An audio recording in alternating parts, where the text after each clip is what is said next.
चौथा पैगाम के तमाम दर्शकों का स्वागत है।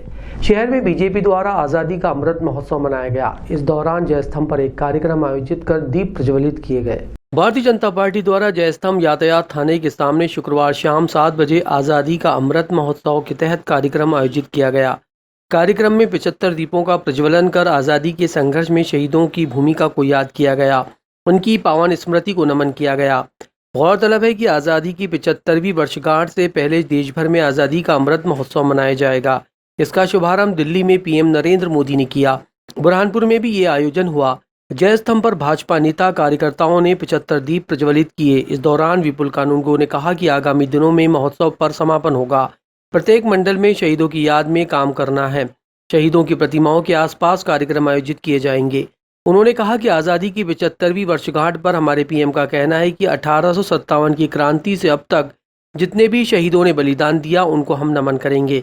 कार्यक्रम को अनिल मिश्रा ने संबोधित करते हुए कहा कि देश में क्रांतिकारी साथियों ने आज़ादी दिलाने में महत्वपूर्ण योगदान दिया। जिले में कोविड वैक्सीनेशन के दूसरे टीके का चरण शुरू हो गया है। जिला कलेक्टर सहित पुलिस अफसरों और अन्य कर्मियों ने वैक्सीनेशन सेंटर पहुंचकर दूसरा टीका लगवाया। इस दौरान कई अव्यवस्थाएं भी सामने आईं।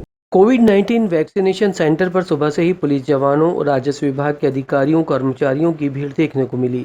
सुबह से ही अधिकारी कर्मचारी वैक्सीन के टीके लगाने के लिए पहुंच गए। दरअसल ये दूसरा टीका लगाया जा रहा है।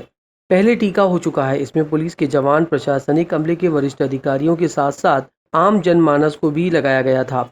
दरअसल वैक्सीनेशन सेंटर पर कोवैक्सीन और कोविडशील्ड दोनों प्रकार की वैक्सीन लगाई जा रही है। इसी कड़ी में जिला कलेक्टर प्रवीण सिंह ने भी अपना दूसरा टीका लगवाया। कर्मचारियों की संख्या अधिक होने के कारण वैक्सीनेशन सेंटर पर व्यवस्थाएं चरमरा गई। मुख्य चिकित्सा स्वास्थ्य अधिकारी को खुद व्यवस्था सही करनी पड़ी। मुख्य चिकित्सा और स्वास्थ्य अधिकारी डॉक्टर MP गर्ग ने बताया कि कोरोना के मरीज प्रतिदिन बढ़ रहे हैं। ये दूसरी लहर है। पहले एकदम से बढ़ गए थे, फिर एकदम से कम हो गया। ये दूसरी लहर है। इसमें लगातार मरीज बढ़ रहे हैं। आम जनमानस को सावधानी बरतना जरूरी है। फिलहाल जिले में अभी तक एक्टिव केस 150 के पार पहुँच चुके हैं, जो चिंता का विषय है। कुछ अधिकारी कर्मचारियों ने टीका लगने के बाद अपने अनुभव साझा किए। बीती रात बुरहानपुर के किला पुलिस लाइन में तेज हवाओं के चलते बिजली के तारों में शॉर्ट सर्किट होने से कई पुलिसकर्मियों के विद्युत उपकरण खराब हो गए। देर शाम से तेज हवाओं के कारण अवर बदली ने जहां एक और मौसम का मिजाज बदल दिया, तो वहीं तेज हवाओं के कारण कई लोगों को नुकसान भी उठाना पड़ा। दरअसल देर रात 10:30 बजे जब तेज हवाएं चली तो किला पुलिस लाइन की विद्युत तारें आपस में टकराने लगी और शॉर्ट सर्किट हो गया।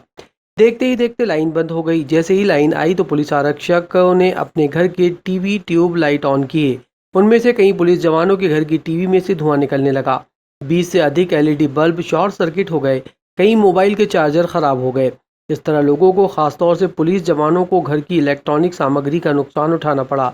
आरक्षक नरेंद्र देशमुख ने बताया कि उसके घर की टीवी से धुआं निकलने लगा, तो वहीं थाना कोतवाली में पदस्थ आरक्षक संतोष चौहान के घर की टीवी में से भी धुआं निकला और LED बल्ब शॉर्ट सर्किट हो गए।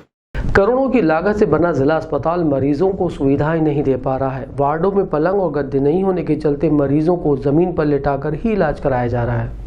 32 करोड़ की लागत से बना जिला अस्पताल की व्यवस्थाएं आपके सामने हैं। मरीजों के लिए पलंग खत्म हो चुके हैं, बेड की कोई व्यवस्था नहीं।